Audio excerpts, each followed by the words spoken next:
ನಮಸ್ಕಾರ. ಪ್ರೀತಿ ಅನ್ನೋದು ಎಂಥವ್ರನ್ನೂ ಪರಿವರ್ತನೆ ಮಾಡುವಂತ ಒಂದು ಮಧುರವಾದ ಭಾವನೆ.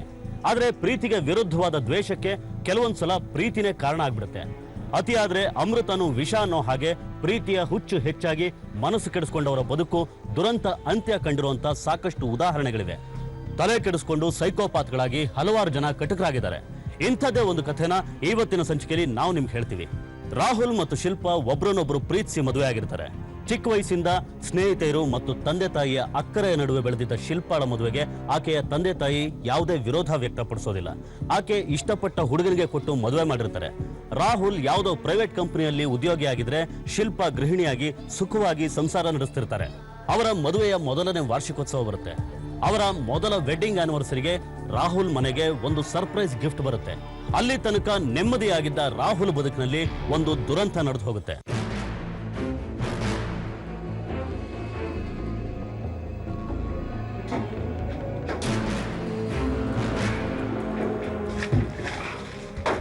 ಸರ್, ಇದು ಕೊರಿಯರ್ ಮಾಡಬೇಕು, ಲೋಕಲ್ ಪಾರ್ಸಲ್ ಅರ್ಜೆಂಟ್. ಏನು ಸರ್ ಇದು ಇಷ್ಟು ದೊಡ್ಡ ಪಾರ್ಸಲು? ಫ್ರೆಂಡ್ಗೆ ಸರ್ಪ್ರೈಸ್ ಗಿಫ್ಟು ಸರ್. ಏನಿದೆ ಸರ್ ಇದರಲ್ಲಿ? ಏನಿಲ್ಲ ಸರ್, ನಮ್ಮ ಫ್ರೆಂಡ್ ವೆಡ್ಡಿಂಗ್ ಏನೋ ಸರಿ. ಫುಡ್ ಐಟಮ್ ಮತ್ತು ಗಿಫ್ಟ್ ಐಟಮ್ ಇದೆ ಅಷ್ಟೇ. ಏನಿಲ್ಲ, ಲಿಕ್ವಿಡ್ ಐಟಮು ಎಲೆಕ್ಟ್ರಿಕ್ ಐಟಮು ಕೊರಿಯರಲ್ಲಿ ಕಳ್ಸಂಗಿಲ್ಲ, ಅದಕ್ಕೋಸ್ಕರ ಕೇಳಿದೆ ಅಷ್ಟೇ. ಫುಡ್ ಐಟಮ್ ಇರೋದಕ್ಕೆ ನಾವೇ ಐಸ್ ಇಟ್ಬಿಟ್ಟು ಪ್ಯಾಕ್ ಮಾಡಿದ್ದೀವಿ ಅಷ್ಟೇ. ಇದನ್ನು ಸ್ವಲ್ಪ ವೆಯ್ಟ್ ಚೆಕ್ ಮಾಡಿ ಸರ್. ಇದಕ್ಕೆ ಸುಮಾರು ಒಂದು 2,000 ರೂಪಾಯಿ ಬಿಲ್ ಆಗುತ್ತೆ ಸರ್.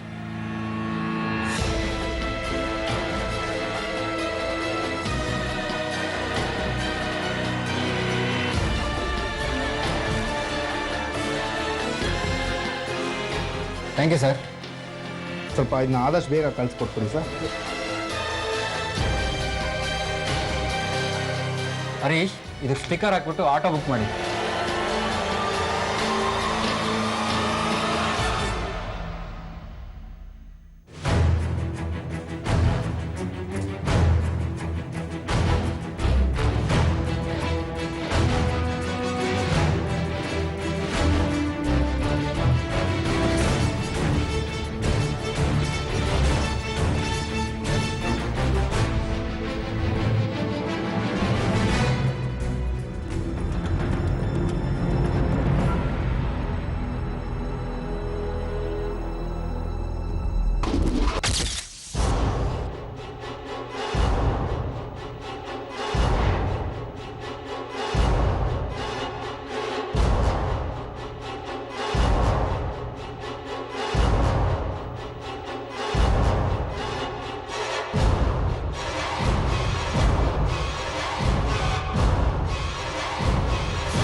ಎಲ್ಲೋ ಯಾರು ಬರಲೇ ಇಲ್ಲ.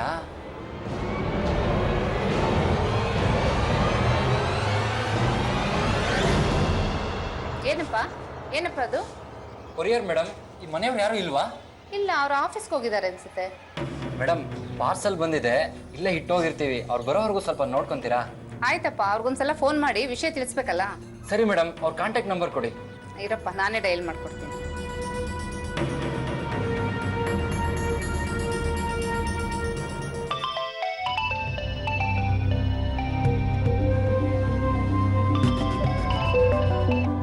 ಹಲೋ, ಹೇಳಿ ಆಂಟಿ.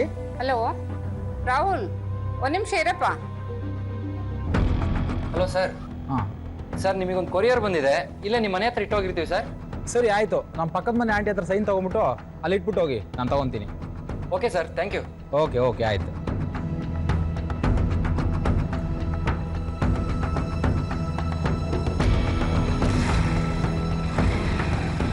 ಮೇಡಮ್, ಅವ್ರಿಲ್ಲ ಅಂತ ವಾಪಸ್ ತಗೊಂಡೋದ್ರೆ ಇಷ್ಟು ದೊಡ್ಡ ಪಾರ್ಸಲ್ ಮತ್ತೆ ತರೋಕೆ ತುಂಬಾ ಕಷ್ಟ ಆಗುತ್ತೆ ಮೇಡಮ್. ಸ್ವಲ್ಪ ಜೋಪಾನಾಗಿ ನೋಡ್ಕೊಳ್ಳಿ. ಆಯ್ತು ಬಿಡಪ್ಪ, ಅವ್ನು ಸಂಜೆ ಬರ್ತಾನೆ, ಅಲ್ಲಿವರೆಗೂ ನಾನು ನೋಡ್ಕೊತೀನಿ. ನಾನ್ ಬಿಡಲ್ಲ.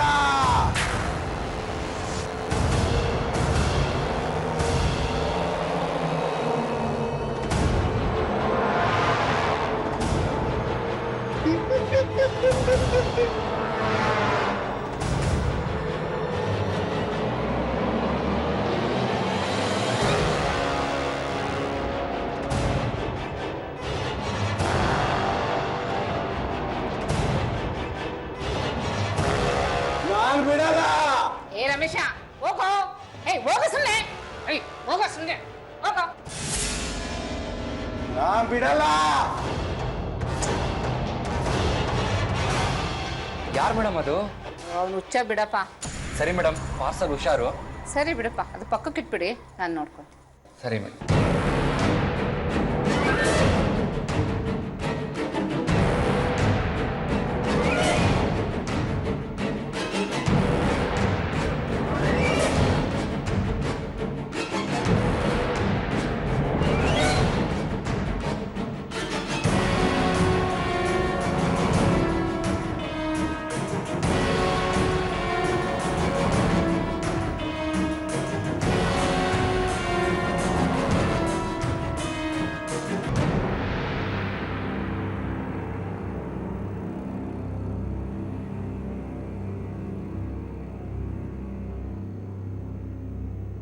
ರಾಹುಲ್ ಬಾರಪ್ಪ ಇಲ್ಲಿ.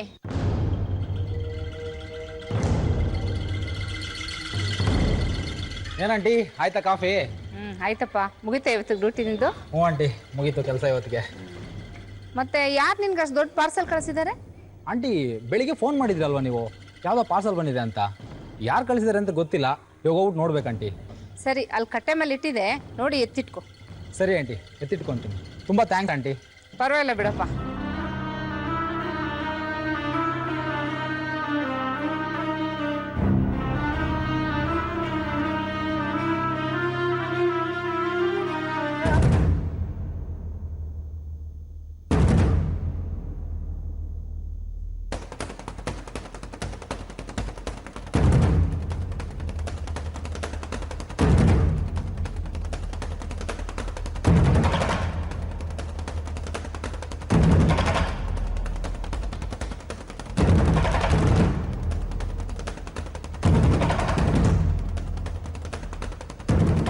ನಾನ್ ಬಿಡಲ್ಲ.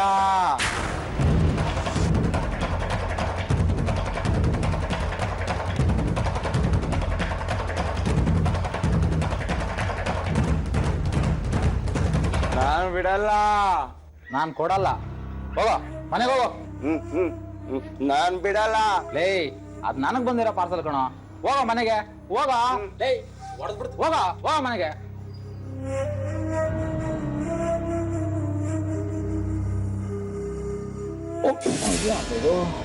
ಕ್ಷಣಭಾರ ಇದೆ.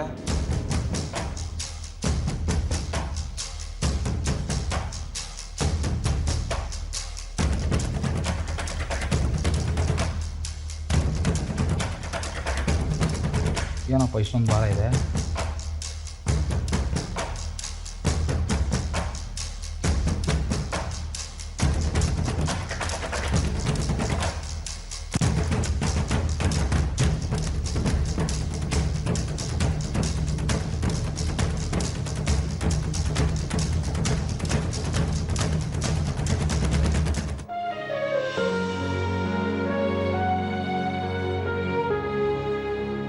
Wedding anniversary ಗಿಫ್ಟಾ?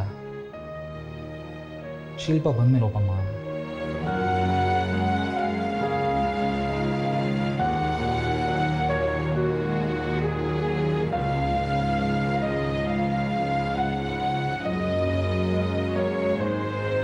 ಹೀಗೆ ಅಚಾನಕ್ಕಾಗಿ ಬಂದ ಗಿಫ್ಟ್ ಬಾಕ್ಸ್ ಅನ್ನು ನೋಡಿ ರಾಹುಲ್ಗೆ ಆಶ್ಚರ್ಯದ ಜೊತೆಗೆ ಖುಷಿಯಾಗುತ್ತೆ.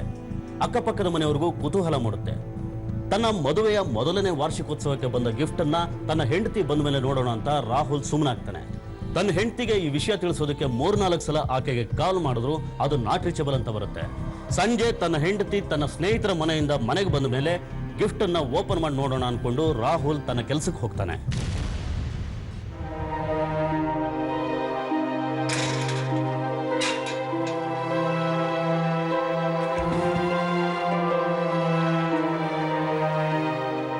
ಏನಂಟಿ ಆರಾಮ ಪೇಪರ್ ಹಾಕೊಂಡು ನಿಂತ್ಕೊಂಡ್ಬಿಟ್ಟಿದ್ದೀರಾ? ತಿಂಡಿ ಆಯ್ತಾ? ಆಯ್ತಪ್ಪ, ನಿಂದಾಯ್ತಾ? ಇಲ್ಲ ಆಂಟಿ, ಹೆಂಡ್ತಿ ಮನೇಲಿ ಇಲ್ವಲ್ಲ, ಹೋಟ್ಲಲ್ಲಿ ಮಾಡಬೇಕು. ಅದ್ ಸರಿ. ಏನೇ ಅಷ್ಟು ದೊಡ್ಡ ಬಾಕ್ಸ್ ಪಾರ್ಸಲ್ ಬಂತಲ್ಲ, ಏನದು? ಓ ಅದಿನ್ನೂ ಓಪನ್ ಮಾಡಿಲ್ಲ ಆಂಟಿ. ನನ್ನ ಹೆಂಡ್ತಿನೂ ಬರಲಿ ಅಂತ ವೆಯ್ಟ್ ಮಾಡ್ತಾ ಇದ್ದೀನಿ. ಪಾರ್ಸಲ್ ಓಪನ್ ಮಾಡಕ್ಕೆ ನಿನ್ನ ಹೆಂಡತಿ ಯಾಕೆ ಬರ್ಬೇಕು ರಾಹುಲ್? ಆಂಟಿ, ಅದು ನಮ್ಮ ವೆಡ್ಡಿಂಗ್ ಆನಿವರ್ಸರಿಗೆ ಯಾರೋ ಗಿಫ್ಟ್ ಕಳ್ಸಿರೋದು, ಅದಕ್ಕೆ ಅವಳು ಬರಲಿ ಅಂತ ವೆಯ್ಟ್ ಮಾಡ್ತಾ ಇದ್ದೀನಿ. ಎಲ್ಲೋಗಿದ್ದಾಳೆ ನಿನ್ನ ಹೆಂಡತಿ? ನಿನ್ನೆಯಿಂದ ಕಾಣ್ತಾನೆ ಇಲ್ಲ. ಯಾರೋ ಚೈಲ್ಡ್ಹುಡ್ ಫ್ರೆಂಡ್ ಸಿಗ್ತೀನಿ ಅಂತ ಹೇಳಿದ್ದಂತೆ, ಮಾತಾಡ್ಸ್ಕೊಂಡ್ ಬರ್ತೀನಿ ಅಂತ ಹೋಗಿದ್ದಾಳೆ. ಆದರೆ ಬರ್ತೀನಿ, ಇಲ್ಲ ಅಂದರೆ ಅಲ್ಲೇ ಇದ್ಬಿಟ್ಟು ನಾಳೆ ಬರ್ತೀನಿ ಅಂತ ಹೇಳಿದ್ಲು. ಮೋಸ್ಟ್ಲಿ ಇವತ್ತು ಬರ್ಬೋದು ಆಂಟಿ.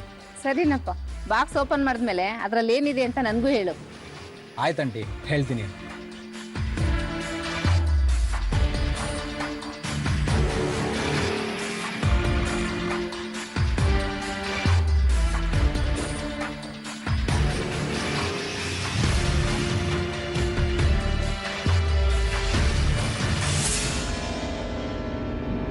ಏನಿದು? ಫೋನ್ ನಾಟ್ ರೀಚಬಲ್ ಬರ್ತಾ ಇದೆಯಲ್ಲ.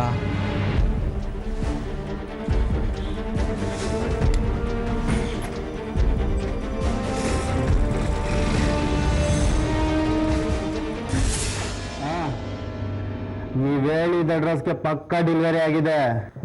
ಆಯ್ತು ಆಯ್ತು, ಎಲ್ಲೂ ಬಾಯ್ ಬಿಡಲ್ಲ. ದುಡ್ಡು ಕಡಿಮೆ ಆಗೋಯ್ತು ನಮ್ಮ ಕೆಲಸಕ್ಕೆ. ಆಯ್ತು, ಹಾಂ ಆಯ್ತು. ಏನಂತೋ ಇದು ಯಾವುದೋ ಮೆಂಟ್ಲು ಕೇಸ್ಲಿ ನಮ್ಮ ಥರ ಬಿಟ್ಟಾಕಲ್ಲೋ ನೀಟಾಗಿ ಕೆಲಸ ಮಾಡಿದಿರಲ್ಲ. ಅವಳನ್ನ ಮುಗ್ಸೋಕ್ಕೂ ಮುಂಚೆ ಚೆನ್ನಾಗಿ ಯೂಸ್ ಮಾಡ್ಕೋಬೋದಾಯ್ತು. ಸುಮ್ಮನೆ ಕುಯ್ದಾಕ್ಬಿಟ್ವಿ. ಕತ್ತರಿಸೋಕ್ಕಿಂತ ಮುಂಚೆ ಅದು ಚೆನ್ನಾಗಿ ಯೂಸ್ ಮಾಡ್ಕೋಬೋದಾಯ್ತಲ್ಲ. ಕಣ್ಣೆದುರುಗಡೆ ಕತ್ತರಿಸೋರ್ಗು ಬಿಡ್ಲೇ ಇಲ್ವಲ್ಲ ಪಾರ್ಟಿ. ಕುಯ್ದಿದ್ದು ಆಯ್ತು, ಕತ್ತರಿಸಿದ್ದು ಆಯ್ತು, ಮೂಟೆ ಕಟ್ಟಿದ್ದು ಆಯ್ತು. ಎಣ್ಣೆನೂ ಖಾಲಿ ಆಯ್ತು ಮಚ್ಚ. ನಡಿ ಎಣ್ಣೆ ತರೋಣ. ಏನ್ ರಾಹುಲ್, ಆಯ್ತಾ ಡ್ಯೂಟಿ? ಓ ಆಂಟಿ, ಕೂತ್ಕೊಳ್ಳಿ. ಇವಾಗ ತಾನೇ ಆಫೀಸಿಂದ ಬಂದೆ. ಎಲ್ಲಿ ನಿನ್ನ ಹೆಂಡತಿ ಊರಿಂದ ಬಂದಿಲ್ವಾ? ಇನ್ನೂ ಬಂದಿಲ್ಲ ಆಂಟಿ. ಇವತ್ತು ಬಂದ್ಬಿಡ್ತೀನಿ ಅಂತ ಹೇಳಿದ್ದು, ಇನ್ನೂ ಬಂದಿಲ್ಲ. ಸರಿ, ನಿನ್ಗೆ ಅದೇನೋ ಪಾರ್ಸಲ್ ಬಂದಿತ್ತಲ್ಲ, ಏನದು? ಓ ಅದು ನಾನು ಇನ್ನೂ ನೋಡಿಲ್ಲ ಆಂಟಿ. ಅದು ನಮ್ಮ ವೆಡ್ಡಿಂಗ್ ಆನಿವರ್ಸರಿಗೆ ಬಂದಿರೋ ಗಿಫ್ಟು. ಶಿಲ್ಪಾನು ಬಂದ್ಮೇಲೆ ನೋಡೋಣ ಅಂತ ಹಾಗೆ ಇಟ್ಟಿದ್ದೀನಿ. ಇಲ್ಲೋದ್ಲು, ಅವಳು ಹೋಗಿ 2 ದಿವಸ ಆಯ್ತು. ಫೋನ್ ಮಾಡು. ಫೋನ್ ಮಾಡಿದ್ದೆ ಆಂಟಿ, ನಾಟ್ ರೀಚಬಲ್ ಅಂತ ಬಂತು. ಫ್ರೆಂಡ್ ಮನೆಗೆ ತಾನೇ ಹೋಗಿರೋದು, ಬರ್ತಾಳೆ ಬಿಡಿ. ಏನೋ ನಿಮ್ಮನೆ ಇಷ್ಟು ಕೆಟ್ಟ ವಾಸನೆ ಬರ್ತಾ ಇದೆ. ಅದು ರ್ಯಾಟ್ ಪಾಯ್ಸನ್ ಇಟ್ಟಿದ್ದೆ ಆಂಟಿ. ಇಲಿಗಿಲಿ ಸತ್ತೋಗಿರ್ಬೇಕು, ಅದ್ರದ್ದು ವಾಸನೆ ಬರ್ತಾ ಇದೆ. ಇಷ್ಟು ಕೆಟ್ಟ ವಾಸನೆ ಬರ್ತಾ ಇದೆ. ಇಲ್ಲ ದೊಡ್ಡ ಯಜ್ಞ ಸತ್ ಬಿದ್ದಿದೆ ಅಂತ ಕಾಣ್ತಾ ಇದೆ. ಕೂತಿದ್ಯಾ ಅವಾಗಿನಿಂದ? ನಡಿ ನೋಡೋಣ. ಬನ್ನಿ ಆಂಟಿ.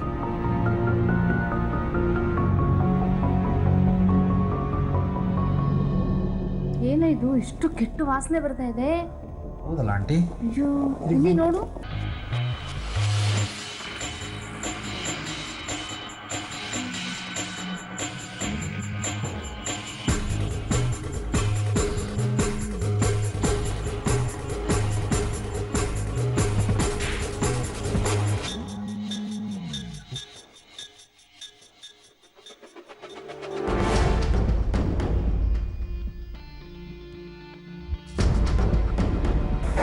ಅಡುಗೆ ಮನೆ ನೋಡ್ತೀನಿ ಆಂಟಿ.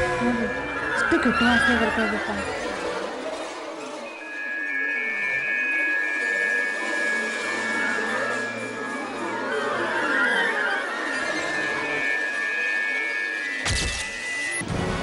ರಾಹುಲ್ ಬಾಯಿಲಿ. ಏನಂಟಿ? ರಾಹುಲ್ ಇಲ್ಲಿ ನೋಡು, ಏನಿದು ಕೆಂಪು ನೀರು?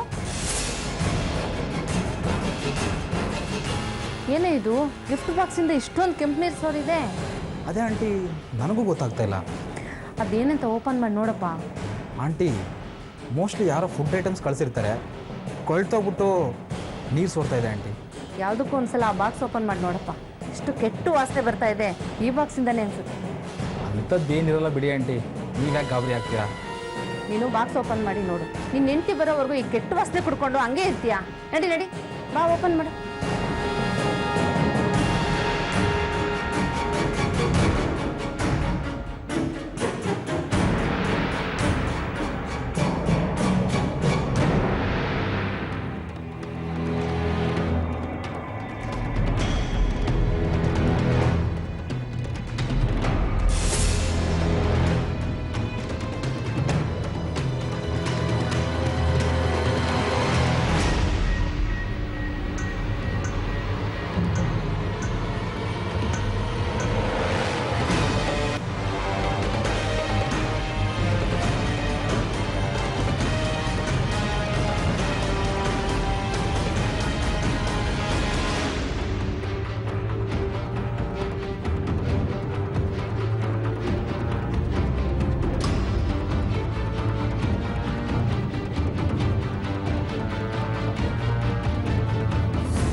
ಏನಾಯ್ತು? ಯಾರ ಕಳ್ಸಿರೋದು ನಿನ್ಗೆ? ನನಗೂ ಗೊತ್ತಿಲ್ಲ ಆಂಟಿ. ಫಸ್ಟ್ ಪೊಲೀಸ್ ಫೋನ್ ಹಾಕಪ್ಪ. ಫಸ್ಟ್ ಪೊಲೀಸ್ ಫೋನ್ ಮಾಡು. Hello, police station. ರಾಹುಲ್ ಮನೆಯಲ್ಲೆಲ್ಲ ದುರ್ವಾಸನೆ ಹರಡೋದಕ್ಕೆ ಶುರುವಾಗಿರುತ್ತೆ. ಪಕ್ಕದ ಮನೆ ನಿರ್ಮಲಾ ಅವರು ಹೇಳಿದ ಹಾಗೆ ರಾಹುಲ್ ಯಾವುದೋ ಸತ್ತ ಪ್ರಾಣಿಗೋಸ್ಕರ ಇಡೀ ಮನೆಯೆಲ್ಲ ಹುಡುಕಾಡಿದ್ರು ಏನೂ ಸಿಗೋದಿಲ್ಲ. ಕೊನೆಗೆ ಆ ದುರ್ವಾಸನೆ ತನಗೆ ಬಂದ ಗಿಫ್ಟ್ ಬಾಕ್ಸ್ ಇಂದಾನೆ ಬರ್ತಿರೋದು ಅನ್ನೋದು ಗೊತ್ತಾಗಿ ಬಾಕ್ಸ್ ಅನ್ನ ಓಪನ್ ಮಾಡಿ ನೋಡ್ತಾನೆ. ಅದರಲ್ಲಿ ತುಂಡು ತುಂಡಾದ ಒಂದು ಹೆಂಗಸಿನ ಶವ ಇರುತ್ತೆ. ಆದ್ರೆ ಆ ಶವ ಯಾರ್ದು ಅಂತ ಗೊತ್ತಿರೋದಿಲ್ಲ. ಆಫೀಸ್ಗೆ ಹೋಗಿದ್ದೆ, ಬನ್ನಿ ನೋಡಿದ್ರೆ. ಯಾರಿಗೆ ಕಾಲ್ ಮಾಡಿದ್ದು? ನಾನೇ ಸರ್. ಎಲ್ಲಿದೆ ಪಾರ್ಸಲ್? ಅಲ್ಲೇ ಬನ್ನಿ ಸರ್.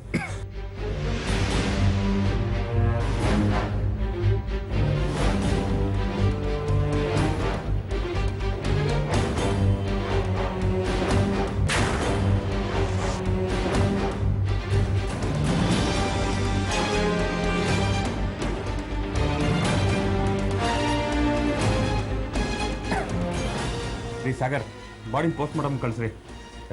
ಈ ಬಾಕ್ಸ್ ಇಲ್ಲಿಗೆ ಹೇಗ್ರಿ ಬಂತು? ಸರ್, ನಿನ್ನೆ ಬೆಳಿಗ್ಗೆ ಕೊರಿಯರ್ನವ್ರು ತಂದು ಕೊಟ್ಟೋದ್ರಂತೆ. ನಾನು ಆಫೀಸಲ್ಲಿದ್ದೆ. ಸಂಜೆ ವಾಪಸ್ ಬಂದು ನೋಡಿದಾಗ ಇದು ನಮ್ಮ ಮನೆ ಹತ್ರ ಇತ್ತು ಸರ್. ಸರಿ ಸರಿ ರೀ, ಫಸ್ಟ್ ಎತ್ತಿಸ್ರಿ, ಇದನ್ನ ಪೋಸ್ಟ್ ಮಾಡಮ್ ಕಳಿಸ್ರಿ. ವಾಸನೆ ತಡೆಯೋಕ್ಕಾಗ್ತಿಲ್ಲ. ನೀವು ಬನ್ನಿರಿ.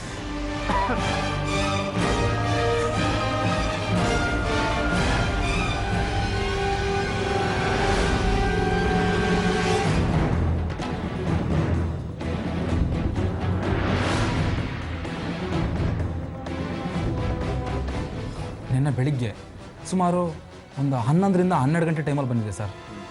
ಇವರು ನಿರ್ಮಲಾ ಅಂತ ನಮ್ಮ ಪಕ್ಕದ ಮನೇಲಿ ಸರ್ ಇರೋದು. ಇವರೇ ಸರ್ ಸೈನ್ ಮಾಡಿ ರಿಸೀವ್ ಮಾಡ್ಕೊಂಡಿರೋದು. ಏನಮ್ಮ, ನೀವನ್ನ ತಗೊಂಡಿದ್ದು? ಹೌದು ಸರ್, ನಾನೇ ತಗೊಂಡಿದ್ದು. ಅಲ್ರಿ, ನಿನ್ನೆ ಬೆಳಗ್ಗೆ ಬಂತು ಅಂತ ಹೇಳ್ತೀರಾ, ಇಷ್ಟೊತ್ತು ಅದನ್ನು ಓಪನ್ ಮಾಡದೆ ಇಟ್ಕೊಂಡು ಏನ್ರಿ ಮಾಡ್ತಿದ್ರಿ?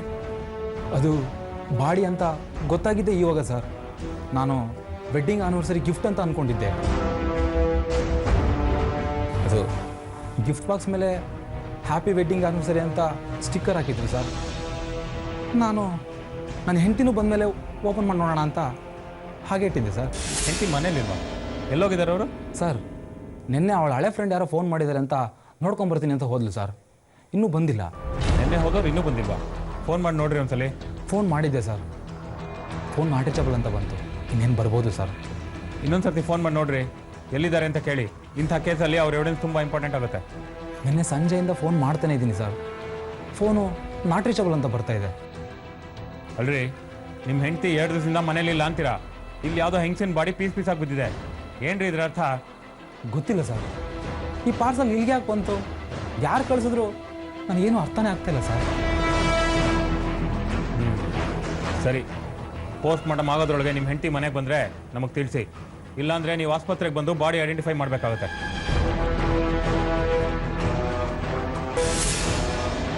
ಹೌದು, ಅವನು ಯಾರು? ಹುಚ್ಚ ಸರ್ ಅವನು, ರಮೇಶ ಅಂತ, ಮೇಲ್ಗಡೆ ಮನೇಲಿರೋದು.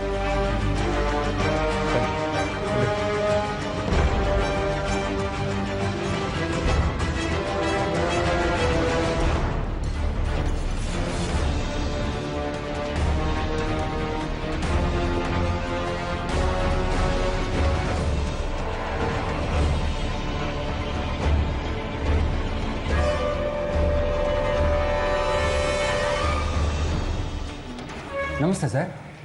ನೀವು ಕೊರಿಯರ್ ಪಾರ್ಸಲ್ ಮಾಡುವಾಗ ಅದನ್ನು ರಿಸೀವ್ ಮಾಡ್ಕೊಳ್ಳುವಾಗ ಅದರೊಳಗೆ ಏನಿರುತ್ತೆ ಅಂತ ಚೆಕ್ ಮಾಡಲ್ವೇನ್ರಿ? ಚೆಕ್ ಮಾಡೋಕ್ಕೆಲ್ಲ ಹೋಗಲ್ಲ ಸರ್. ಯಾಕೆಂದರೆ ಮತ್ತೆ ಓಪನ್ ಮಾಡಬೇಕು, ಮತ್ತೆ ಪ್ಯಾಕ್ ಮಾಡಬೇಕು, ಇದೆಲ್ಲ ತುಂಬ ರಿಸ್ಕ್ ಆಗುತ್ತೆ. 100 ಕೊರಿಯರ್ ಇರುತ್ತಲ್ಲ, ಅದಕ್ಕೆ ಸರ್. ಮತ್ತು ಇಲ್ಲಿಗಲ್ ಮೆಟೀರಿಯಲ್ಸ್ ಏನಾದರೂ ಪಾರ್ಸಲ್ ಬಂದರೆ ನಿಮ್ಗೆ ಹೇಗ್ರಿ ಗೊತ್ತಾಗುತ್ತೆ? ಸರ್, ಈ ಲಿಕ್ವಿಡ್ ಐಟಮು, ಎಲೆಕ್ಟ್ರಿಕ್ ಐಟಮ್ ಬಂದರೆ ಗೊತ್ತಾಗುತ್ತೆ. ಅದನ್ನೆಲ್ಲ ತಗೊಳಲ್ಲ. ಬೇರೆ ಯಾವ್ದು ಬಂದ್ರೂ ತಗೊತೀವಿ ಸರ್. ಆ ಸ್ಲಿಪ್ ಕೊಡ್ರಿ ಇಲ್ಲಿ. ನೋಡ್ರಿ, ಈ ಕೊರಿಯರ್ನ ಯಾರು ತಂದುಕೊಟ್ರು ಅಂತ ಗೊತ್ತಾಗುತ್ತಾ ನೋಡಿ. ಸರ್, ದಿನ ತುಂಬಾ ಕಸ್ಟಮರ್ ಬರ್ತಾರೆ, ಯಾರು ಅಂತ ಗೊತ್ತಾಗ್ತಾ ಇಲ್ಲ ಸರ್. ನೋಡ್ರಿ, ಅದು ಸಾಮಾನ್ಯವಾದ ಪಾರ್ಸಲ್ ಅಲ್ಲ. 1 ವಾರಕ್ಕೆ ಮುಂಚೆ ಗಿಫ್ಟ್ ರ್ಯಾಪರ್ ಮಾಡಿಕೊಂಡು ದೊಡ್ಡ ಬಾಕ್ಸಲ್ಲಿ ಕೊಟ್ಟು ಹೋಗಿದ್ರು. ನೆನಪಿದೆಯಾ?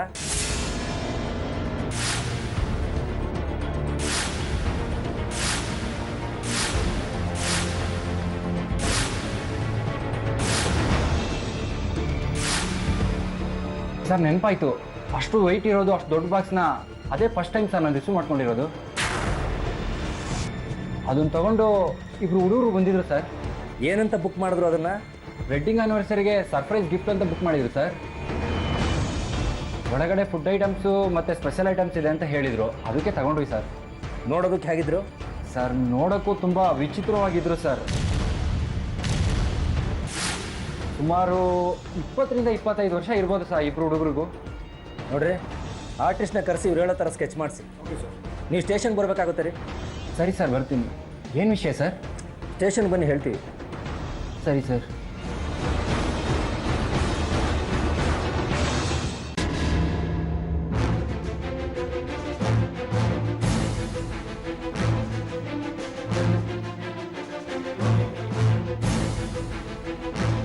ಮುಗಿತಾ ಡಾಕ್ಟರ್ ಪೋಸ್ಟ್ ಮಾರ್ಟಮ್? ಇನ್ನೂ ಇಲ್ಲ. ಬಾಡಿ ಐಡೆಂಟಿಫೈ ಮಾಡೋ ಪರಿಸ್ಥಿತಿಲಿಲ್ಲ. ಪೋಸ್ಟ್ ಮಾರ್ಟಮ್ ರಿಪೋರ್ಟ್ ಬಂದಮೇಲೆ ಏನು ಅಂತ ಗೊತ್ತಾಗುತ್ತೆ. ಇದು ಇವ್ರ ಎಂಟಿ ಬಾಡಿನ ಅಂತ ಡೌಟ್ ಇದೆ ಡಾಕ್ಟರ್ ನಮಗೆ. ನೋಡಿ ಇನ್ಸ್ಪೆಕ್ಟರ್, ನನ್ನ ಎಕ್ಸ್ಪೀರಿಯನ್ಸ್ ಪ್ರಕಾರ ಸುಮಾರು 25ರಿಂದ 27 ವರ್ಷಗಳ ಒಳಗಿನ ಯುವತಿ ಶವ ಇದು. ಮುಖಾನ ಗುರ್ತು ಸಿಗದ ಹಾಗೆ ಜಡ್ಜ್ ಹಾಕಿದ್ದಾರೆ. ಹಾಗಾಗಿ ಗುರ್ತು ಸಿಗೋ ಚಾನ್ಸೇ ಇಲ್ಲ. ಇನ್ನೂ ಡೌಟ್ ಇದ್ರೆ ಶವದ ಕೈಯಲ್ಲಿ ಕತ್ತಲ್ಲಿ ಸಿಕ್ಕಿರೋ ಆಭರಣಗಳಿವೆ, ಅದನ್ನು ನೋಡಿ ಐಡೆಂಟಿಫೈ ಮಾಡ್ತಾರೆ. ಒಂದು ನಿಮಿಷ, ಆ ಒಡವೆಗಳನ್ನ ತಂದು ತೋರಿಸ್ತೀನಿ.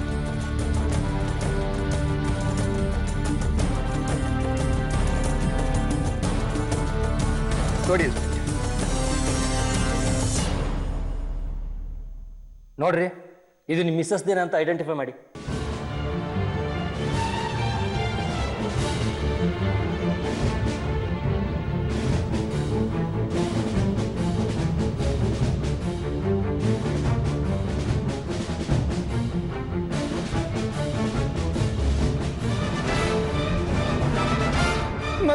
ನನ್ನ ಎಂಗೇಜ್ಮೆಂಟ್ ಕೊಟ್ಟಿದ್ರು ಸರ್. ಇದು ಸರ್, ಇದು ನನ್ನ ಹೆಂಡತಿದೆ ಸರ್. ಸರ್, ಶಿಲ್ಪ ಶಿಲ್ಪ. ಒಂದು ನಿಮಿಷ, ಆ ಒಡವೆಗಳನ್ನ ತಂದು ತೋರಿಸ್ತೀನಿ.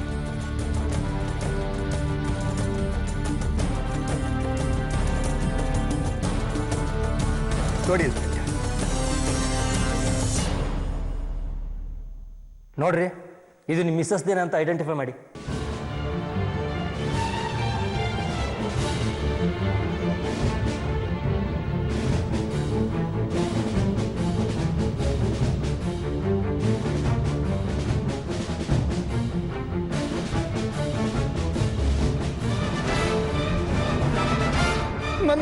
ನನ್ನ ಎಂಗೇಜ್ಮೆಂಟ್ ಕೊಟ್ಟಿದ್ರು ಸರ್. ಇದು ಸರ್, ಇದು ನನ್ನ ಹೆಂಡತಿದೆ ಸರ್.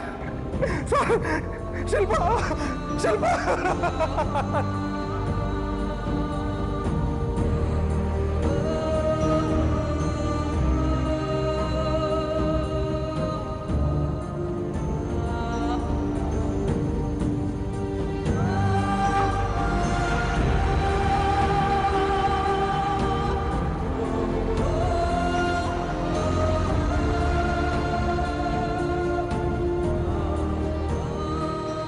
ಸಮಾಧಾನ ಮಾಡ್ಕೊಳ್ಳಿ ರಾಹುಲ್. ಅಲ್ಲ ರೀ, ಹೆಂಡತಿ ಬಾಡಿನ ಮನೇಲೆ ಇಟ್ಕೊಂಡು 2 ದಿನದಿಂದ ಹೆಂಡತಿ ಮನೆಗೆ ಬಂದಿಲ್ಲ ಅಂತ ಫೋನ್ ಮಾಡ್ತಾನೆ ಇದ್ದೀರಲ್ರಿ. ಶಿಲ್ಪ. ಡಾಕ್ಟರ್, ಪೋಸ್ಟ್ ಮಾರ್ಟಮ್ ಮುಗಿತಿದ್ದಾಗೆ ನನಗೊಂದು ಫೋನ್ ಮಾಡಿ. ಶೋರ್. ನೀವು ನಮ್ಮ ಜೊತೆ ಸ್ಟೇಷನ್ಗೆ ಬನ್ನಿರಿ.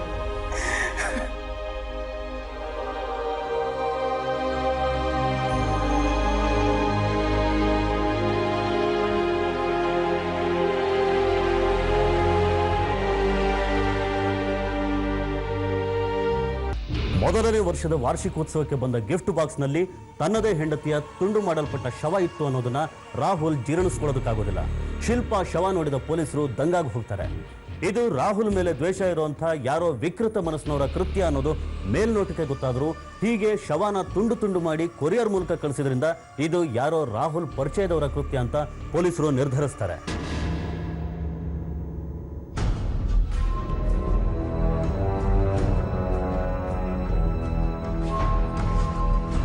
ಏನ್ರಿ ಮಿಸ್ಟರ್ ರಾಹುಲ್, ಬಾಡಿ ಕೊರಿಯರಲ್ಲಿ ಬಂತು, ಅದು ಅಷ್ಟು ದೊಡ್ಡ ಬಾಕ್ಸಲ್ಲಿ. ಹೌದು ಸರ್, ನಾನು ಆಫೀಸಲ್ಲಿದ್ದೆ ಸರ್. ಅಲ್ರಿ, ಆ ಬಾಕ್ಸ್ ಒಳಗಡೆ ನಿಮ್ಮ ಹೆಂಡತಿ ಹೆಣ ಇತ್ತು ಅಂತ 2 ದಿವಸ ಆದ್ರೂ ಗೊತ್ತಾಗ್ಲಿಲ್ವಾ ನಿಮ್ಗೆ? ನನ್ನ ಹೆಂಡತಿ ಹೆಣ ಅಂತ ಅಲ್ಲ ಸರ್, ಅದರಲ್ಲಿ ಹೆಣ ಇದೆ ಅಂತಲೂ ನನಗೆ ಗೊತ್ತಿರಲಿಲ್ಲ ಸರ್. ಯಾರೋ ನನ್ನ ವೆಡ್ಡಿಂಗ್ ಆನಿವರ್ಸರಿಗೆ ಗಿಫ್ಟ್ ಕೊಟ್ಟಿದ್ದಾರೆ ಅಂತ ಅಂದ್ಕೊಂಡಿದ್ದೆ ಸರ್. ಅದೇನೋ ಗೊತ್ತಾಗ್ಲಿಲ್ಲ ಸರಿ. ಆದರೆ 2 ದಿವಸದಿಂದ ಅವ್ರ ಮನೆಗೆ ಬರಲಿಲ್ಲ ಅಂದರೆ ನೀವು ಹುಡುಕಾಡ್ಲಿಲ್ವೇನ್ರಿ?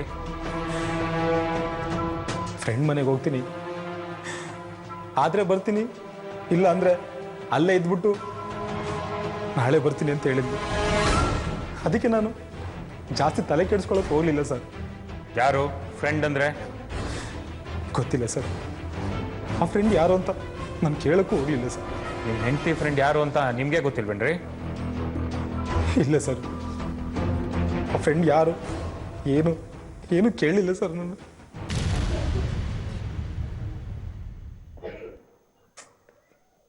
ಏನ್ರಿ ಇದು? ಯಾವಾಗ್ಲೂ ಈ ಮೊಬೈಲ್ ಜೊತೆನೆ ಇರ್ತೀರಾ? ನಿಮ್ ಹೆಂಡತಿ ನಾನಾ ಅಥವಾ ಈ ಮೊಬೈಲಾ? ಚಿನ್ನು, ಮದುವೆ ಆಗಿ 1 ವರ್ಷ ಆಗ್ತಾ ಬರ್ತಿದೆ, ಇವಾಗ ಇಂಥ ಮಾತಾ ಕೇಳ್ತಿದ್ಯಾ? ಮತ್ತಿನ್ನೇನು, ಯಾವಾಗ್ಲೂ ಕೆಲ್ಸ, ಅದ್ ಬಿಟ್ರೆ ಈ ಮೊಬೈಲು. ನಾನ್ ನಿಮ್ ಜೊತೆ ಮಾತಾಡಲ್ಲ.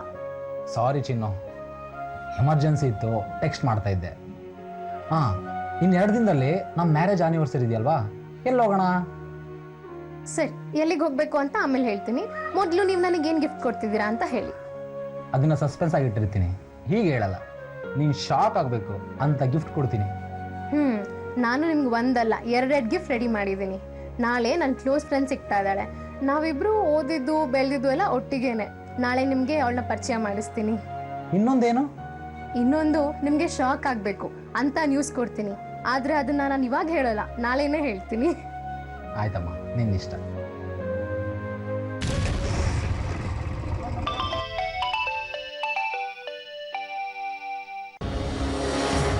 ಹಲೋ ರೀ, ನಾನು ಹೊರಗಡೆ ಹೋಗ್ತಾ ಇದ್ದೀನಿ. ಅದೇ ಹೇಳಿದ್ನಲ್ಲ, ನನ್ನ ಫ್ರೆಂಡ್ ಮೀಟ್ ಮಾಡಕ್ಕೆ ಹೋಗ್ತಾ ಇದ್ದೀನಿ ಅಂತ. ನಾವಿಬ್ರು ಸಿನಿಮಾ ನೋಡ್ಕೊಂಡು ಸುತ್ತಾಡ್ಕೊಂಡು ಆದರೆ ಇವತ್ತು ಬರ್ತೀನಿ, ಇಲ್ಲಾಂದ್ರೆ ಅವಳನ್ನು ಕರ್ಕೊಂಡು ನಾಳೆನೇ ಬರ್ತೀನಿ. ಆಯ್ತು, ಯಾವುದಕ್ಕೂ ಸಂಜೆ ಫೋನ್ ಮಾಡು. ಆಯ್ತು, ಸಂಜೆ ಫೋನ್ ಮಾಡ್ತೀನಿ. ಬಾಯ್. ಹಾಂ ಸರಿ, ಬಾಯ್.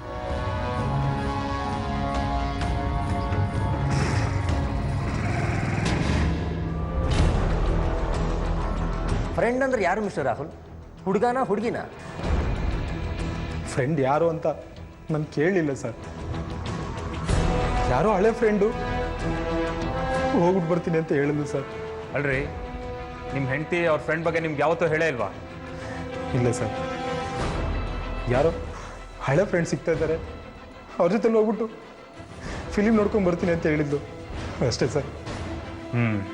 ಸರಿ. ಸಾಗರ್ ಸರ್, ನೀವೊಂದು ಕೆಲಸ ಮಾಡಿ, ಇವ್ರ ಹೆಂಡತಿ ತಂದೆ ತಾಯಿನ ಒಂದ್ಸಲ ವಿಚಾರಿಸಿ. ಅವ್ರ ಕ್ಲೋಸ್ ಫ್ರೆಂಡ್ಸ್ ಯಾರು, ಮನೆ ಹತ್ರ ಯಾರ್ಯಾರು ಫ್ರೆಂಡ್ಸ್ ಇದ್ರು ಎಲ್ಲ ತಿಳ್ಕೊಳ್ಳಿ.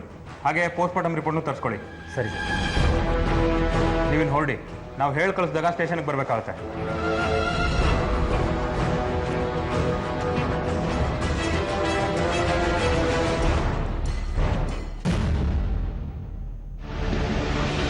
Good morning doctor. Good morning inspector. ಬನ್ನಿ ಕೂತ್ಕೊಳ್ಳಿ. Thank you.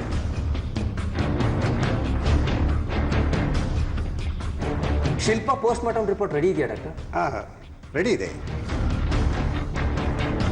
ನೋಡಿ, ಆದರೆ ನೀವು ಎಕ್ಸ್ಪೆಕ್ಟ್ ಮಾಡಿರೋ ವಿಶೇಷ ಅಂಶಗಳು ಆ ರಿಪೋರ್ಟ್ನಲ್ಲಿ ಏನಿದೆ? ಏನು ಡಾಕ್ಟರ್ ಹೀಗೆ ಹೇಳ್ತಾ ಇದ್ದೀರಾ? ಕನಿಷ್ಠ ಪಕ್ಷ ಅಂದರೂ 10 ಪೀಸ್ ಮಾಡಿದ್ದಾರೆ ಆ ಬಾಡಿನ. ಇಂಥ ಎಷ್ಟೋ ಕೇಸ್ಗಳು ನೋಡಿರೋ ನಮಗೆ 2 ದಿನ ನಿದ್ದೆ ಬಂದಿಲ್ಲ. ಅಂಥದ್ರಲ್ಲಿ ನೀವು ಏನು ವಿಶೇಷತೆನೇ ಇಲ್ಲ ಅಂತ ಇದ್ದೀರಾ? ಹಾಗಲ್ಲ ಇನ್ಸ್ಪೆಕ್ಟರ್, ಬಾಡಿ ನೋಡಿದ್ರೆ ಕೊಲೆನ ವಿಕೃತವಾಗಿ ಮಾಡಿದ್ದಾರೆ ಅನಿಸುತ್ತೆ. ಆದರೆ ಬಾಡಿಲಾಗಿರೋ ಪೀಸ್ ನೋಡಿದಾಗ ಇದು ಕತ್ಕು, ಇದು ಯಾರೋ ಕೊಲೆ ಮಾಡಿದ್ದಾರೆ ಅನಿಸುತ್ತೆ. ಈ ಕೊಲೆ ಆಗಿರೋದು ಕನಿಷ್ಠ ಪಕ್ಷ 40 ರಿಂದ 48 ಗಂಟೆಗಳ ಮುಂಚೆ. ಹೊರಗಡೆ ಟೆಂಪ್ರೇಚರ್ಗೆ ಐಸ್ ಕರಗಿದ ಮೇಲೆ ಬಾಡಿ ಕೊಳೆಯೋದಕ್ಕೆ ಶುರುವಾಗಿದೆ. ಕೊಲೆ ಮಾಡಿದ್ಮೇಲೆ ಬಾಡಿನ ಐಸಲ್ಲಿ ಇಟ್ಟಿದ್ದಾರೆ. ಅದಕ್ಕೆ ಅದಷ್ಟು ಬೇಗ ಕೊಳ್ತಿಲ್ಲ. ಅಂದರೆ ಅವಳು ಯಾರೋ ವಿಕೃತ ಕಾಮಿಗಳ ಕೈಗೆ ಸಿಕ್ಕಿದ್ದಾಳೆ, ಅವರು ರೇಪ್ ಮಾಡಿ ಆಮೇಲೆ ಕೊಲೆ ಮಾಡಿದ್ದಾರೆ ಅಲ್ವಾ ಡಾಕ್ಟರ್? ನೋ, ಆಕೆನ ರೇಪ್ ಮಾಡಿಲ್ಲ. ಹೊಂದಿರೋ ರೀತಿ ನೋಡಿದ್ರೆ ಯಾರೋ ದ್ವೇಷದಿಂದ ಕೊಲೆ ಮಾಡಿರ್ಬೋದು ಅನ್ಸುತ್ತೆ ಅಲ್ವಾ ಡಾಕ್ಟರ್? ಇರಬಹುದು, ಯಾಕೆಂದರೆ ಆಕೆ ಮೈಮೇಲಿನ ಒಡವೆಗಳನ್ನ ಹುಟ್ಟಿಲ್ಲ, ಹಾಗೆ ಬಿಟ್ಟಿದ್ದಾರೆ. ನಮಗೆ ಡೌಟ್ ಇರೋದು ಆಕೆ ಗಂಡನ ಮೇಲೆ. ಒಡವೆ ತಂದು ಮನೇಲಿ ಇಟ್ಕೊಂಡ್ರೆ ಸಿಕ್ಕಿಬೀಳ್ತೀನಿ ಅಂತ ಈ ಥರ ನಾಟಕ ಆಡ್ತಿರ್ಬೋದು ಅವನು. ಕೊಲೆಗಾರ ಯಾರಾದರೂ ಆಗಿರಲಿ, ಆದರೆ ನೀವು ಇಲ್ಲಿ ಒಂದು ಮುಖ್ಯವಾದ ಅಂಶವನ್ನು ಗಮನಿಸಬೇಕು. ಇದನ್ನ ಪ್ರೊಫೆಷನಲ್ ಕಿಲ್ಲರ್ ಮಾಡಿರೋದಲ್ಲ. ಐ ಮೀನ್ ವಿಕೃತ ಮನೋಭಾವ ಇರೋ ಸೈಕೋಪಾತ್ ಅಂತ ಹೇಳ್ಬೋದು. Thank you doctor. ನಮಗೇನಾದರೂ ಡೌಟ್ಸ್ ಇದ್ದರೆ ಮತ್ತೆ ನಿಮ್ಮ ಹತ್ರ ಬರ್ತೀವಿ. Sure.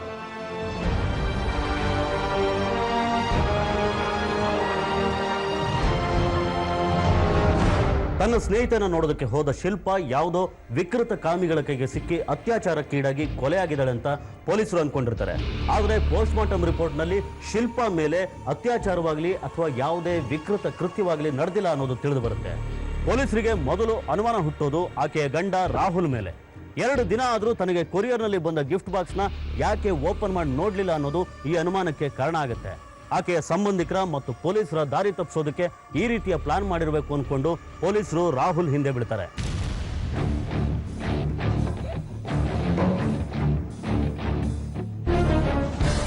Sir, post mortem report ಬಂದಿದೆ ಸರ್. ಸರ್, ನಮ್ಮ ಗೆಸ್ ಕರೆಕ್ಟಾಗಿದೆ ಸರ್. ಆ ರಾಹುಲ್ ತನ್ನ ಹೆಂಡತಿನ ಕೊಲೆ ಮಾಡಿ ನಾಟಕ ಆಡ್ತಿದ್ದಾನೆ ಸರ್. ರಾಹುಲ್ಲೇ ಕೊಲೆ ಮಾಡಿದ್ದಾನೆ ಅಂತೀರಾ? ಅದೇನದು ಅಂಥ ಸ್ಟ್ರಾಂಗ್ ಎವಿಡೆನ್ಸು ಅವನ ವಿರುದ್ಧವಾಗಿ ಸಿಕ್ಕಿರೋದು? ಸರ್, ಪೋಸ್ಟ್ ಮಾರ್ಟಮ್ ರಿಪೋರ್ಟ್ ಪ್ರಕಾರ ಅವನ ಹೆಂಡತಿ ಮನೆಯಿಂದ ಹೋದ ಕೆಲವೇ ಗಂಟೆಗಳಲ್ಲಿ ಕೊಲೆ ಆಗಿದ್ದಾಳೆ ಸರ್. ಅವಳು ಮನೆಯಿಂದ ಹೋಗೋದಕ್ಕೆ ಮುಂಚೆ ರಾಹುಲ್ ಫೋನ್ ಮಾಡಿ ನನ್ನ ಸ್ನೇಹಿತನ ಜೊತೆ ಹೋಗ್ತಾ ಇದ್ದೀನಿ ಅಂತ ಹೇಳಿದ್ದಾಳೆ. ಇದೇ ಕರೆಕ್ಟ್ ಟೈಮ್ ಅಂತ ರಾಹುಲ್ ಅವಳನ್ನ ಫಾಲೋ ಮಾಡಿ ಕೊಲೆ ಮಾಡಿದ್ದಾನೆ ಸರ್. ಅವಳು ಯಾವುದೋ ಹಳೆ ಅಫೇರ್ ಅಥವಾ ಇತ್ತೀಚೆಗೆ ಏನಾದರೂ ಜಗಳ ಮಾಡಿಕೊಂಡು ಅವಳನ್ನ ಕೊಲೆ ಮಾಡಿರ್ಬೋದು ಸರ್. ನೋಡಿ ಸಾಗರ್, ನಿಮ್ಮ ಗೆಸ್ ಕರೆಕ್ಟಾಗಿ ಇರ್ಬೋದು, ಆದರೆ ಅದು ಗೆಸ್ ಮಾತ್ರ. ಒಂದೇ ಆ್ಯಂಗಲ್ನಿಂದ ಇನ್ವೆಸ್ಟಿಗೇಟ್ ಮಾಡೋದ್ರಿಂದ ನಿಜವಾದ ಕೊಲೆಗಾರ ಎಲ್ಲೋ ತಪ್ಪಿಸ್ಕೋಬೋದು. ನೀವೊಂದು ಕೆಲಸ ಮಾಡಿ, ಅವಳ ಆ ಫ್ರೆಂಡ್ ಯಾರು ಅಂತ ತಿಳ್ಕೊಳ್ಳಿ. ಹಾಗೆ ಆ ರಾಹುಲ್ ಹಿಂದೆ ನಮ್ಮವರೊಂದಿಬ್ಬರನ್ನ ಬಿಟ್ಟು ಅವ್ನು ಎಲ್ಲಿ ಹೋಗ್ತಾನೆ, ಏನು ಮಾಡ್ತಾನೆ ಎಲ್ಲ ಕರೆಕ್ಟಾಗಿ ತಿಳ್ಕೊಳ್ಳಿ. ಎಸ್ ಸರ್, ಈಗಾಗಲೇ ನಮ್ಮ ಡಿಪಾರ್ಟ್ಮೆಂಟ್ ಅವ್ರನ್ನ ಅವನಿಂದ ಬಿಟ್ಟಿದ್ದೀವಿ ಸರ್. ಅವನ ಪಕ್ಕದ ಮನೇಲಿ ಒಬ್ಬ ಅರೆ ಹುಚ್ಚ ಇದ್ದಾನೆ. ನನಗೆ ಅವನ ಮೇಲೂ ಡೌಟ್ ಇದೆ. ಅವ್ನು ನೋಡೋದಕ್ಕೆ ಸೈಕೋಪಾತ್ ಥರ ಇದ್ದಾನೆ. ನೋಡಿ, ಯಾರ್ಯಾರ ಮೇಲೆ ಅನುಮಾನ ಇದೆಯೋ ಎಲ್ಲರನ್ನೂ ಕರೆದು ವಿಚಾರಿಸಿ. ಹಾಗೆ ನಮ್ಮ ಏರಿಯಾಲಿರೋ ರೌಡಿ ಶೀಟ್ಗಳನ್ನ ಕರೆದು ಒಂದ್ಸಲಿ ವಿಚಾರಿಸಿ. ಅವ್ರು ಅವತ್ತು ಎಲ್ಲಿದ್ದರು, ಏನೇನು ಮಾಡ್ತಿದ್ರು ಎಲ್ಲ ತಿಳ್ಕೊಳ್ಳಿ. ಆ ಹುಡುಗಿ ತಂದೆ ತಾಯಿನ ವಿಚಾರಿಸಿ ಏನಲ್ಲ, ವಿಚಾರಿಸಿದ್ರಾ? ಇಲ್ಲ ಸರ್, ವಿಚಾರಿಸ್ತೀವಿ. ಸರಿ, ವಿಚಾರಿಸ್ಕೊಂಬನ್ನಿ.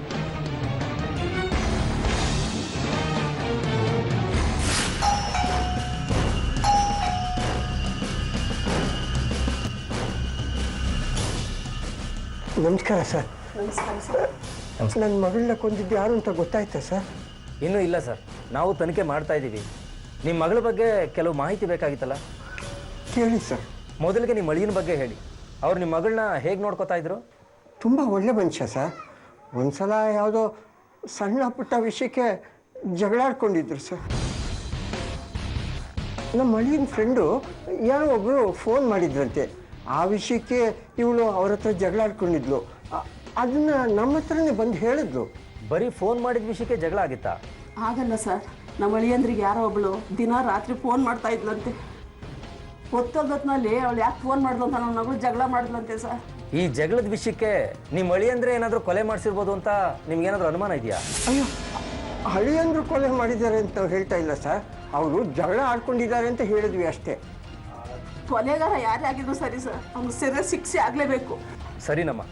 ನಿಮ್ಮ ಮಗಳಿಗೊಬ್ರು ಕ್ಲೋಸ್ ಫ್ರೆಂಡ್ ಇದ್ರಂತಲ್ಲ, ಯಾರದು? ಹೌದು ಸರ್, ಸ್ನೇಹ ಅಂತ ಆಕೆ ಹೆಸರು. ಚಿಕ್ಕಂದಿಂದಲೂ ನಮ್ಮ ಮಗಳ ಜೊತೆನೇ ಬೆಳೆದ್ಲು ಸರ್. ಕಾಲೇಜನ್ನು ಒಟ್ಟಿಗೆ ಓದಿದ್ರು. ಶಿಲ್ಪ ಮದುವೆ ಆದಮೇಲೆ ಆಕೆ ಕೆಲಸ ಹುಡುಕೊಂಡು ಹೊರಟೋದ್ಲು ಸರ್. ನಿಮ್ಮ ಮಗಳಿಗೆ ಕಾಲೇಜ್ ಡೇಸಲ್ಲಿ ಅಥವಾ ಕಾಲೇಜ್ ಮುಗಿದ ಮೇಲೆ ಯಾರಾದರೂ ತೊಂದರೆ ಕೊಡ್ತಿದ್ರಾ? ಅವಳು ಕಾಲೇಜ್ ಓದ್ತಾ ಇರಬೇಕಾದ್ರೆ ಅವಿನಾಶ್ ಅನ್ನೋ ಹುಡುಗ ತುಂಬ ತೊಂದರೆ ಕೊಡ್ತಾ ಇದ್ದ ಸರ್.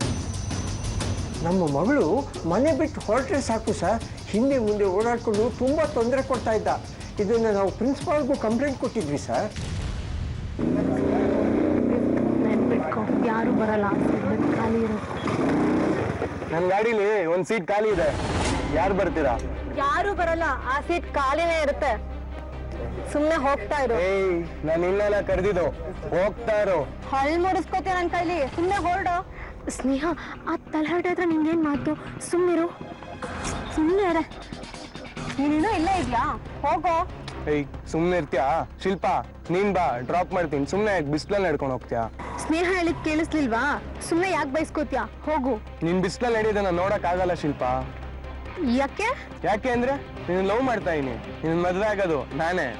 ಅವಳೇನಾದ್ರೂ ನಿನ್ನಂತ ಪೊರ್ಕಿನ್ ಮದ್ವೆ ಆಗ್ತೀನಿ ಅಂತ ಅಂದ್ರೆ ಮದ್ವೆ ಮಂಟಪದಲ್ಲೇ ನಿನ್ನ ಬಂದ್ ಕೊಂದ್ ಹಾಕ್ತೀನಿ.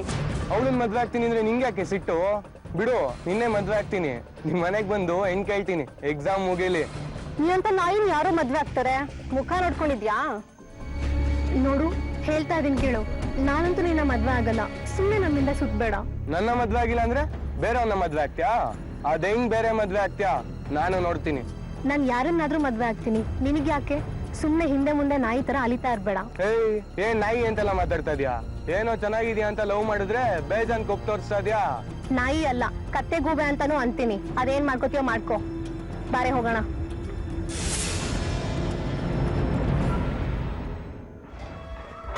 ಕಾಲೇಜ್ ಮುಗಿದ ಮೇಲೂ ಅವಳನ್ನು ಬಿಡಲಿಲ್ಲ ಸರ್. ಯಾವುದೋ ಒಂದು ಸಣ್ಣ ಆಫೀಸ್ನಲ್ಲಿ ಕೆಲಸಕ್ಕೆ ಸೇರಿಕೊಂಡು ಅಲ್ಲೂ ಬಂದು ಅವಳನ್ನ ಕಾಣಿಸ್ತಾ ಇದ್ದ ಸರ್.